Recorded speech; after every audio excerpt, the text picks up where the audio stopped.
بسم اللہ الرحمن الرحیم۔ ملفوظات سیدنا حضرت مسیح موعود علیہ الصلوۃ والسلام۔ 29 دسمبر سن 1902 حضور مغرب اور عشاء کے درمیان تشریف لائے اور فرمایا، روزے ایک یا دو اب رہ گئے ہیں، بڑی آسانی سے گزر گئے۔ ایک صاحب نے ذکر کیا کہ ان کا افسر سخت مزاج تھا، روانگی نماز میں اکثر چیں بجبیں ہوا کرتا تھا۔ حضرت اقدس علیہ السلام نے فرمایا، خدا تعالیٰ نے شرارتوں کے وقت جمع صلاتین رکھا ہے، ظہر و عصر نمازیں ایسی حالت میں جمع کر کے پڑھ لیں۔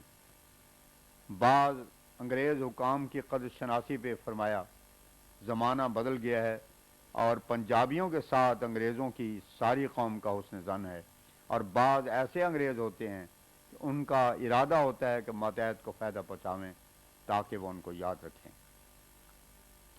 ایک احمدی حج کو جاتے ہوئے کچھ عرصہ مصر میں مقیم رہے اور ابھی تک وہی ہیں اور حضرت اقدس کی کتب کی اشاعت کر رہے ہیں۔ انہوں نے لکھا تھا کہ اگر حکم ہو تو میں اس سال حج ملتوی رکھوں اور مجھے اور کتب ارسال ہوں تو ان کی اشاعت کروں۔ حضرت اقدس علیہ السلام نے فرمایا، ان کو لکھ دیا جاوے کہ کتابیں روانہ ہوں گی، ان کی اشاعت کے لیے مصر میں قیام کریں اور حج انشاءاللہ پھر اگلے سال کریں۔ من اطاع رسول فقد اطاع اللہ۔ ابو سعید صاحب عرب کو کمال شوق دلی کے جلسے کا تھا کہ وہاں کی رونق دیکھیں، چنانچہ انہوں نے اجازت بھی چاہی تھی اور حضرت اقدس نے اجازت دے بھی دی تھی، مگر یہ بھی ارشاد فرمایا تھا کہ دعا استخارہ کر لو۔ چنانچہ دعا سے پھر ایسے اسباب پیدا ہوئے کہ عرب صاحب دلی جانے سے رک گئے اور اب بھی یہاں ہی ہیں۔ حضرت اقدس نے ان کو مخاطب کر کے ارشاد فرمایا، فرمائیے اب دلی جانے کا خیال ہے یا نہیں؟ عرب صاحب نے جواب میں عرض کیا کہ حضور اب تو بالکل جانے کو دل نہیں چاہتا۔ اس پہ حضور نے فرمایا، اب دوسری سیروں کو چھوڑ کر روحانی سیروں کی طرف متوجہ ہو جاویں، یہ آپ کی سعادت کی علامت ہے کہ اتنی دور سے جلسے کے واسطے آئے اور یہاں ٹھہر گئے اور اس قدر مقابلہ نفس کا کیا۔ ہر ایک کو طاقت نہیں ہوتی کہ جذب نفس کے ساتھ کشتی کرے۔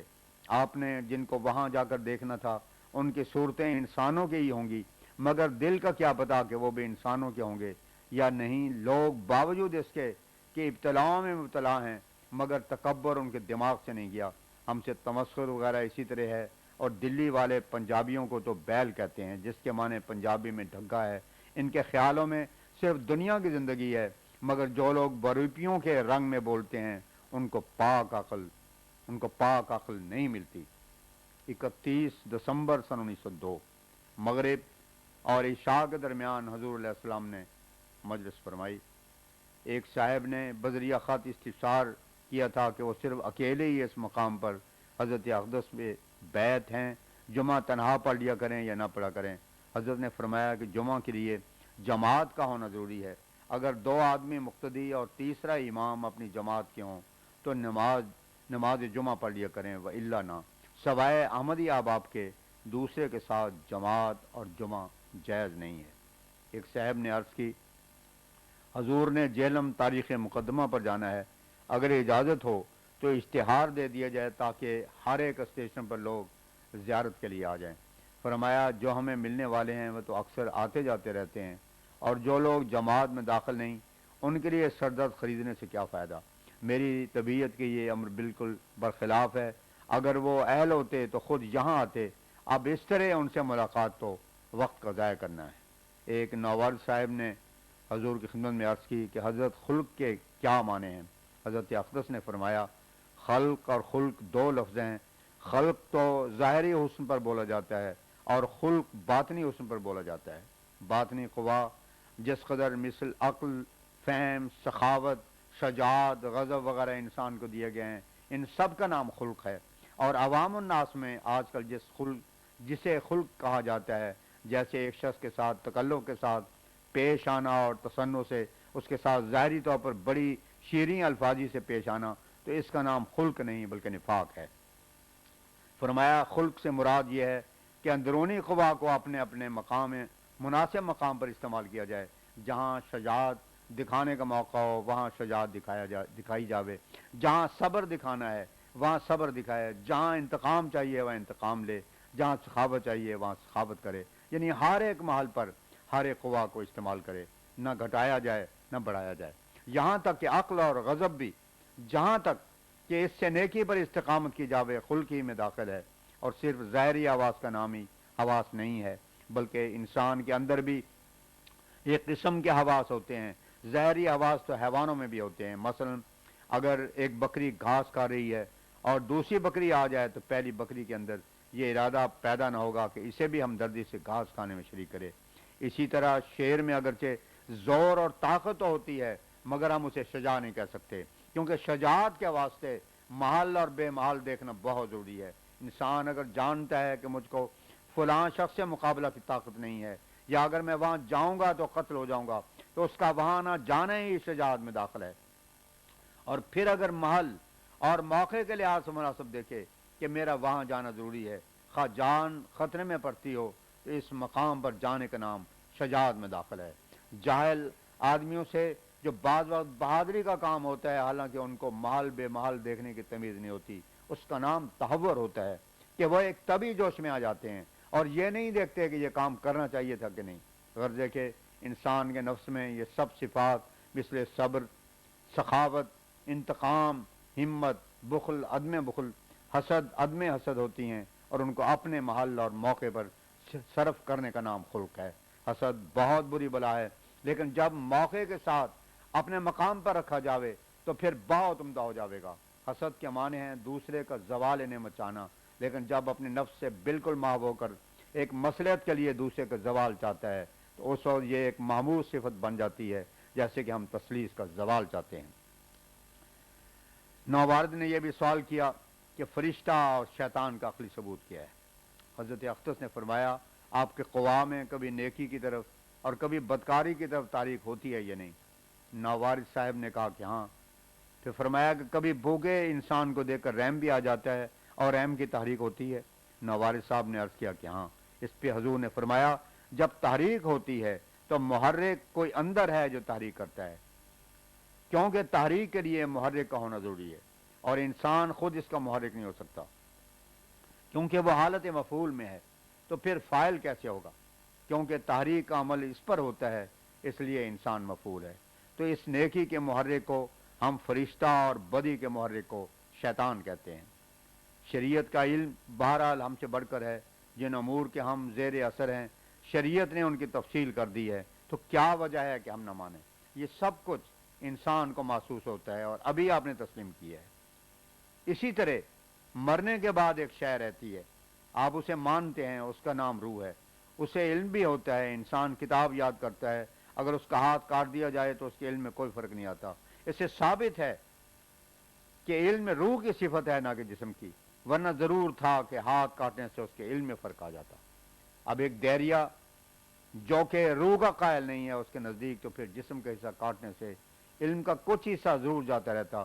اگر کہو کہ مجنون بھول جاتا ہے تو یہ بات غلط ہے۔ مجنون ہرگز بھولتا نہیں ہے، بلکہ ہر ایک شے کا علم اس کے اندر مخفی ہوتا ہے۔ جب اس کے جنون کی اصلاح ہو تو فوراً وہ علم آ جاتا ہے، جیسے آگ پتھر میں مخفی ہوتی ہے کہ رگڑ سے تو ظاہر ہوتی ہے ورنہ نہیں۔ یہی حال مجنون کا ہوتا ہے۔ ہم خود دیکھتے ہیں کہ ایک بات کرتے کرتے ایک لفظ ایسا وقت پر بھول جاتا ہے، ایک بات کرتے کرتے ایک لفظ ایسا وقت پر بھول جاتا ہے کہ ہر چند اس وقت یاد کریں مگر یاد نہیں آتا، پھر وہ دوسرے وقت خود ہی یاد آ جاتا ہے۔ گویا ایک وقت ہر ایک بات کے علم نہ ہونے سے اس بات کا آدمی علم ہرگز ثابت نہیں ہوتا۔ تو مخفی ہونا اور شے ہے اور میں اور نابود ہونا اور شے ہے۔ آج کل کے فلسفی لوگ ان باتوں میں سے بعض کو تو مانتے ہیں اور بعض کو نہیں مانتے۔ تو اب جیسی غیر مری شے خدا اور روح ہے ویسے فرشتے ہیں، مگر فرشتوں کو نہیں مانتے، تو یہ ان کی حماقت ہے۔ پھر جو روح کو مانتے ہیں کیا ہمیں دکھلا سکتے ہیں کہ روح کیا شے ہے؟ انسان اگر مرتا ہے تو خواہ اسے کسی لوہے کے قالب میں ہی بند کر دیں کہ جس میں ہوا کا بھی دخل نہ ہو، مگر پھر بھی مرتے وقت کوئی ایسی شے نظر نہ آئے گی کہ ہم کہیں کہ اسی کا نام روح ہے۔ اور کہاں سے جان نکلتی ہے؟ پھر اسی طرح انڈے میں کیا بتلا سکتے ہیں کہ کہاں سے داخل ہوتی ہے؟